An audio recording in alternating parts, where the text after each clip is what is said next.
Hello guys. Welcome to this your English class. Today is, as you know, Monday. This is a really good week in order to start everything one more time. If you want to start from zero, so you can do it. So this week, guys, this is our last week of class. Actually, from in this case, the units of this book, the intermediate upper intermediate, okay, intermediate 2. We're going to be talking about our world. This is something that it is amazing because today you are going to learn something new, okay? So as we are expecting, let's take a look to our goals.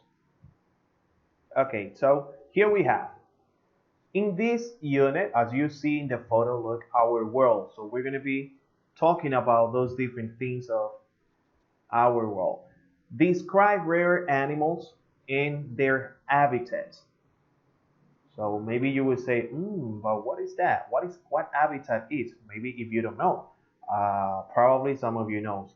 Ask questions in an indirect way. So this is in an indirect way. This is the grammar that we are going to be learning today. We're going to be talking about the AMP questions.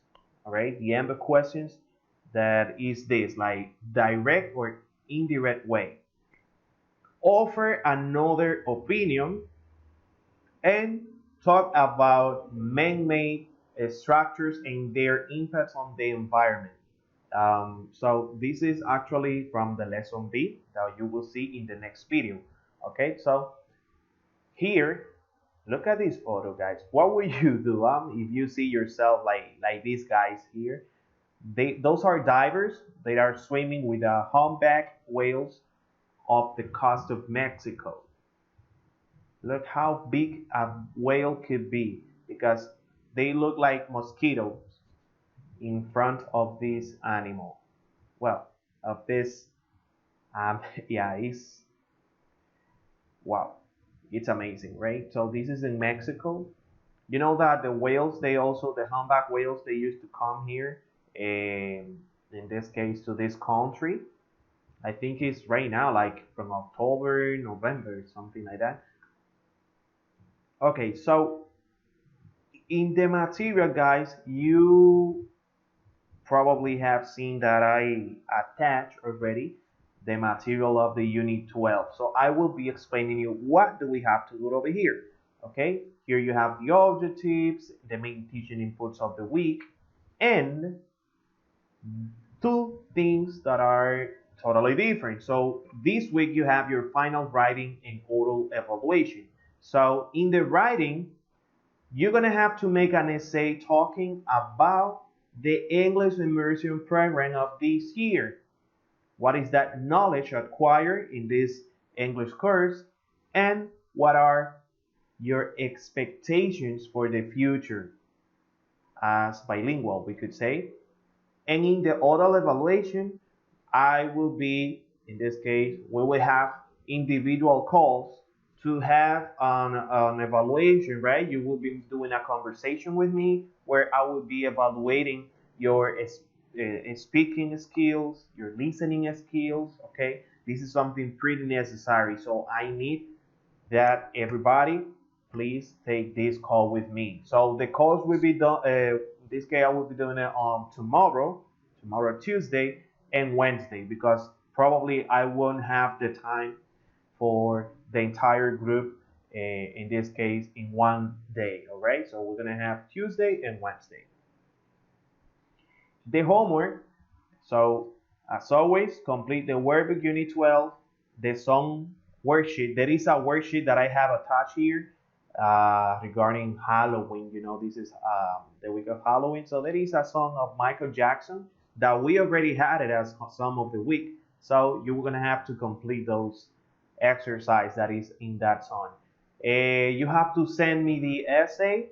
In this case, as they say, remember that an essay, guys, must have at least 5 paragraphs to be an essay. All right, and also, as you know, I told you the last week that this week we don't have tests. There is no test. Okay, so take that time in order to call your partners to practice your speaking and all that. Okay, if there is some rehearsals that you need to have, probably with some of the grammar, so you can take the time in order to watch videos regarding those grammars. Okay, so in the material, guys, I have attached the song of the week, that is Cheerleader by Omi. Also, two extra videos. One that is a really funny one from Jimmy Fallon. It's a lip sync battle. And also one that is going to help you a lot with your, in this case, a slang, with the English slang words or idioms that the Americans used to say. This is a video about Will Smith, the American English slang. Okay, and finally here there is the book, the workbook, and four videos, two videos explaining grammar of lesson A and two for the lesson B. Okay, so in this case, oh, somebody had Happy Teacher's Day. Thank you, Michaela. All right, so let's start by the language summary.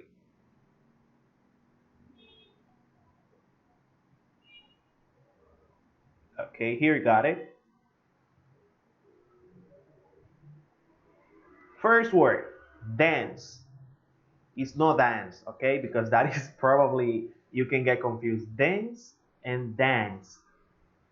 Dance, dance, okay? So, the meaning of this, let's go to the glossary. As you know, here, this is an adjective which means very thick with a lot of things, okay? So this is when you have, for example, different particulars, like we could say, or participians together.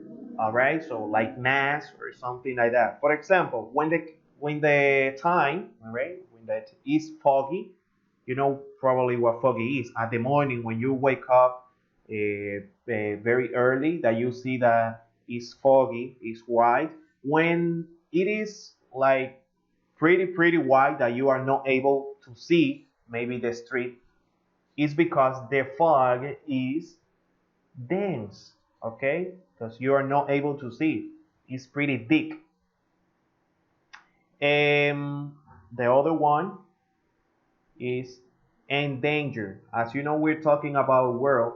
There are some animals that they are in danger. So when they say that, it's because they are in almost they are in extinction. We say, is that, yeah? So when the animals are in extinction, they are in danger. Okay, in problems with that. So please, there are some animals, like there is a wolf, the white, um, the white puma that is in China. It is in a mountain in China, that they are in danger. Environment. What is environment? If you don't know, it's all which is around us in the nature. Extinct, that is when already the animal doesn't exist. All right, so for example, the dinosaurs, they are extinct. They were extinct already.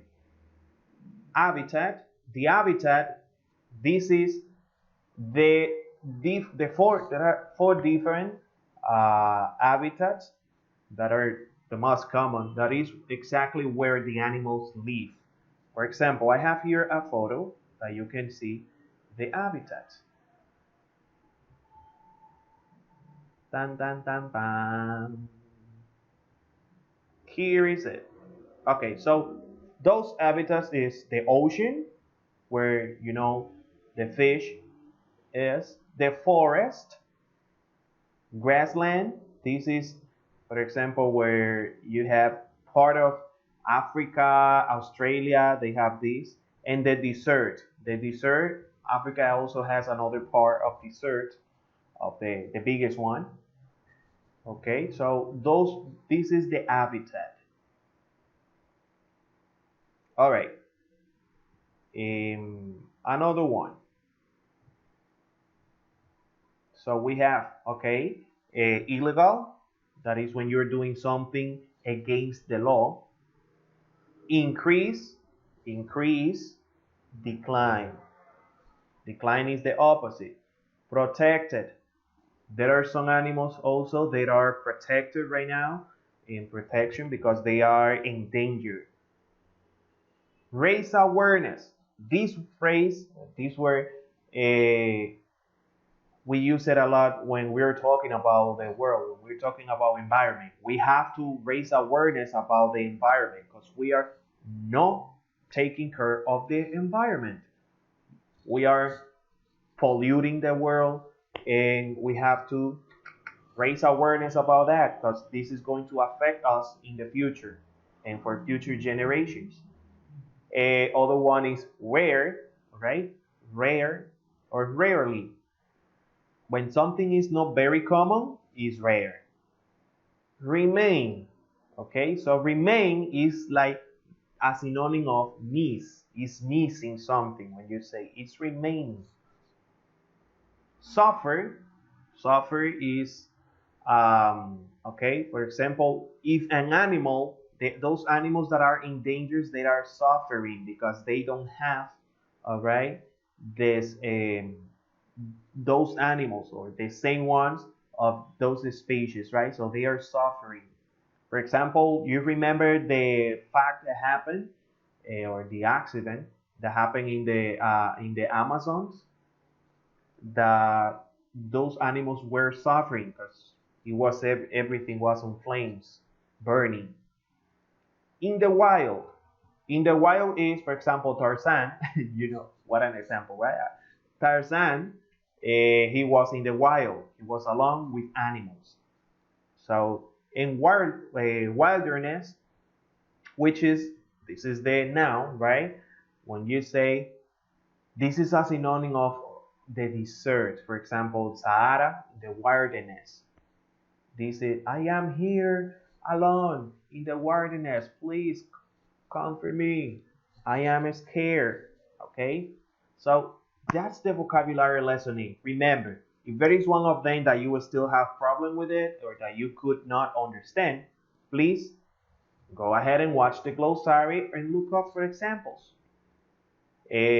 Also here in the speaking strategy, where we are going to be talking about offering another opinion.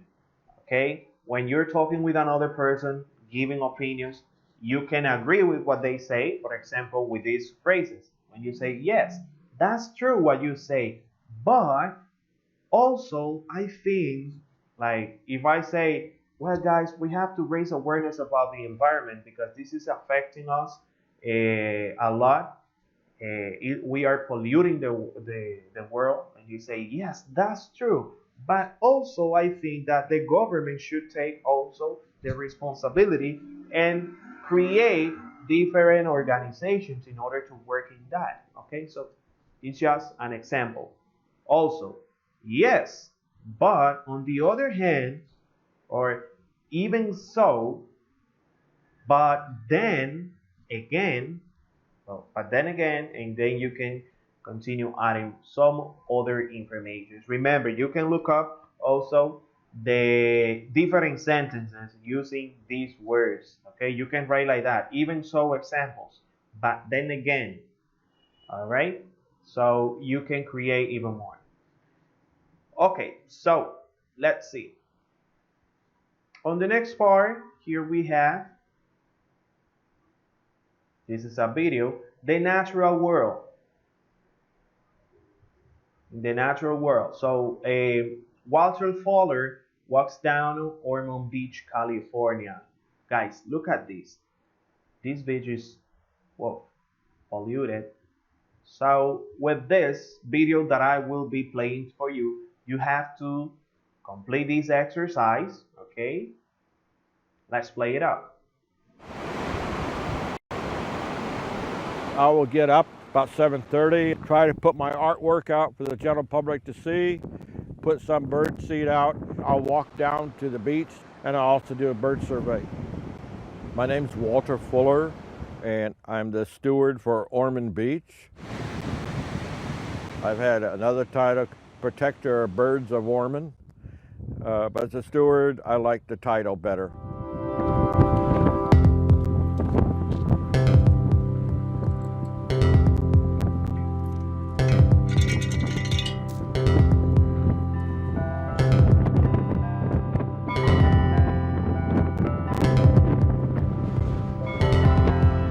I was a janitor for 28 years when I was still working at Point Magoo. I would be coming here when my days off and then my time off. That's when I first started out here.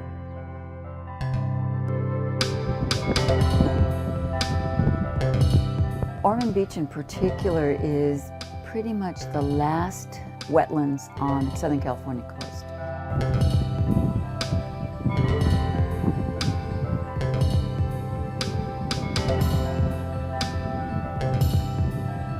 Ormond Beach are these important pieces of habitat left because these species now have been so confined and there's limited numbers of places where they can breed, and without a presence there to reinforce what the regulations are and sort of keep an eye on these places, these birds are just not going to survive.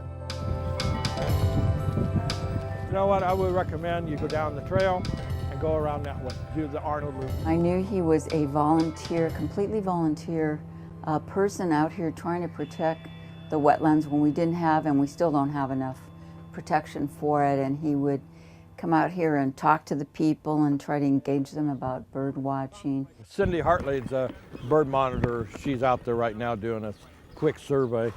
About not doing negative things on the beach that would hurt the environment, hurt the endangered species. When you see one, who do you call? I call Marine Mammal Rescue. The word was starting to get out, and more he's become a legend. And we count on him, and hopefully can get him a little more help.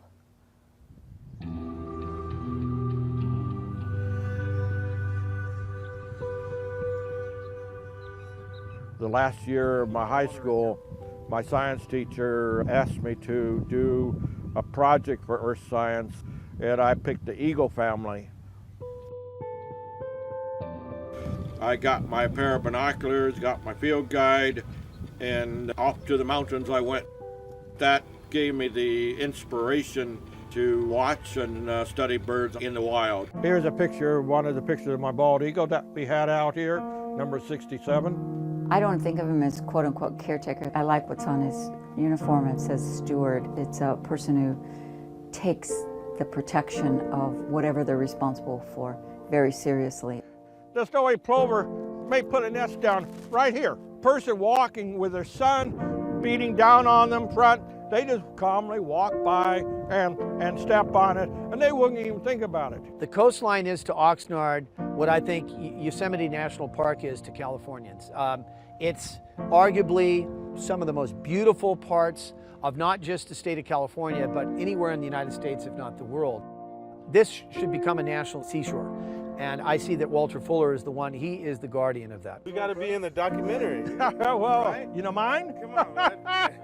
What motivates me? Nature motivates me. I love being out in nature. I love taking care of nature. That's what motivates me. I'm the steward for Ormond Beach, but technically, we're all stewards for this earth.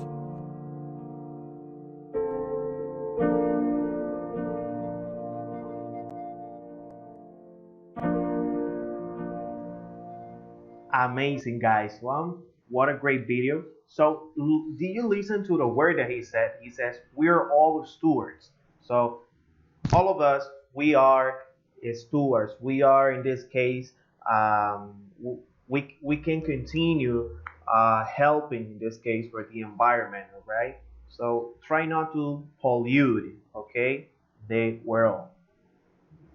Instead of that, try to help. Okay, so, here, there are some. Oh, look at one. So this is a snow leopard, which is also one that is in danger, and the mountain gorilla. Okay, so here they are using the vocabulary word that I was explaining you. I'm not going to read it, so you take the time in order to read it out. All right, the next part, another one.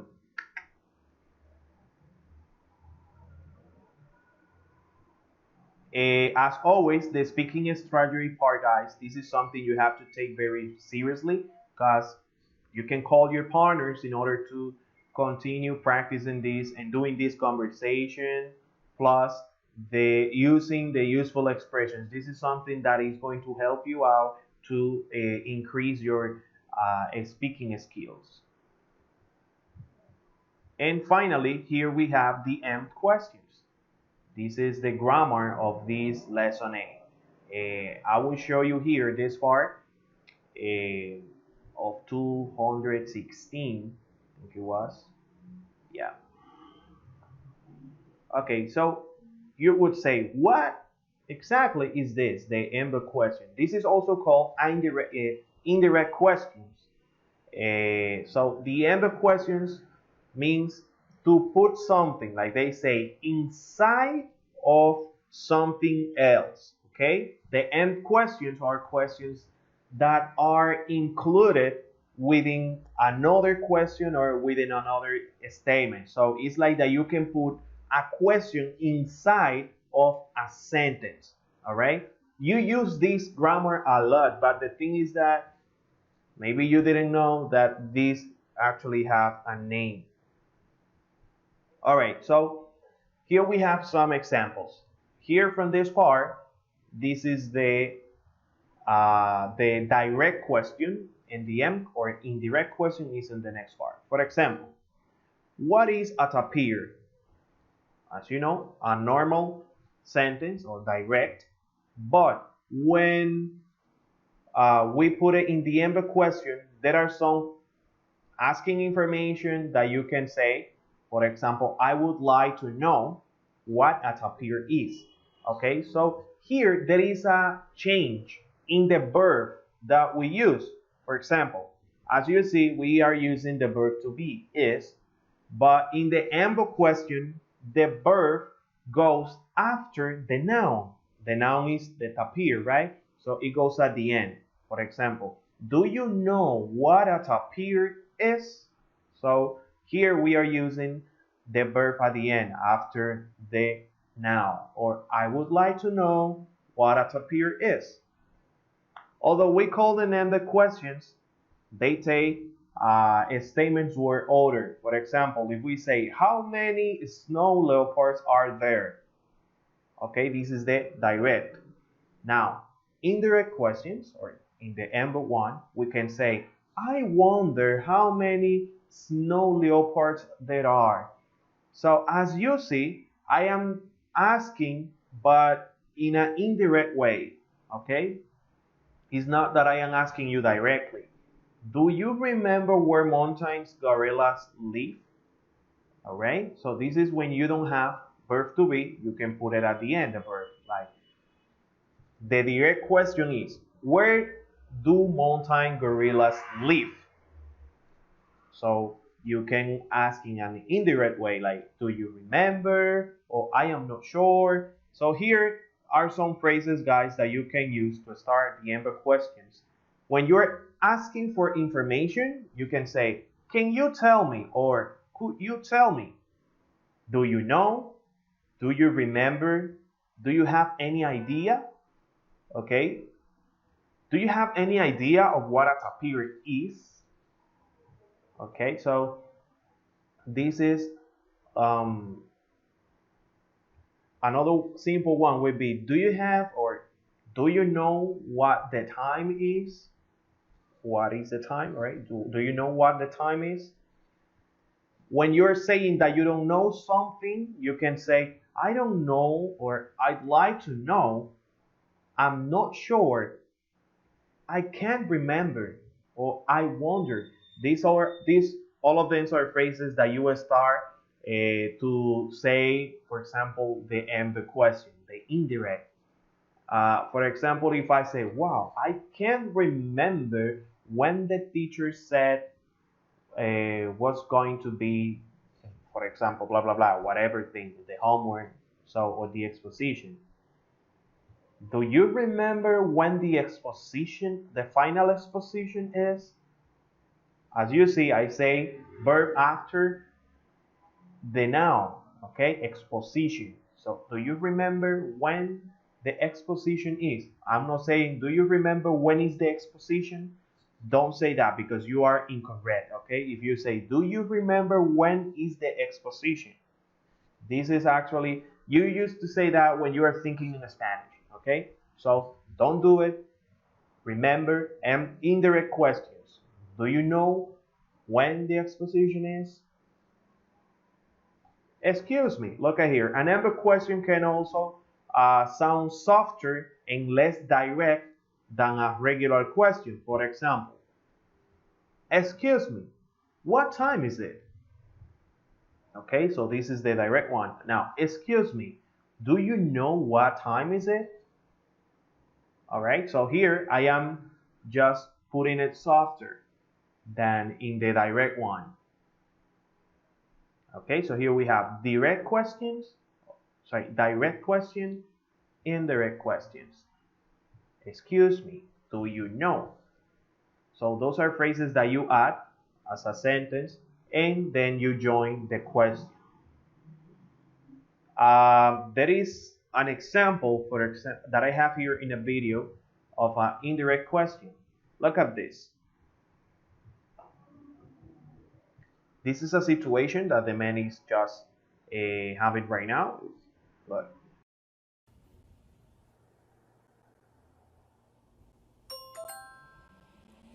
do you know where I am? Yes, I know where you are. Well, where am I? You are at 19th and Arch. No, I'm not. No comment. I want to throw you in the river. Okay, the nearest river is at 17th and Arch. No, it's not.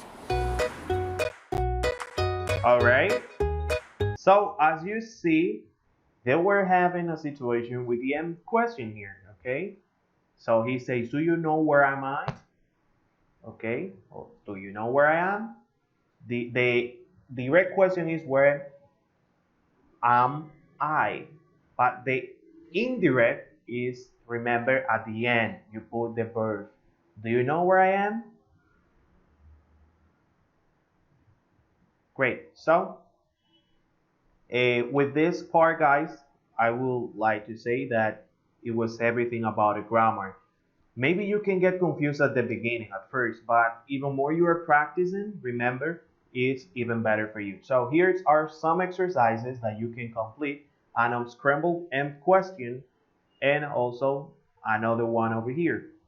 So remember, as more you practice, guys, easier you will learn it. So try please to do it, okay? And see you in the next video. Oh, remember, don't forget that tomorrow we have a call for oral evaluation, and don't forget also to complete or to write your essay, okay? And well, now yeah, so it was everything for today. Have a blessed day, guys, and see you tomorrow. Abol.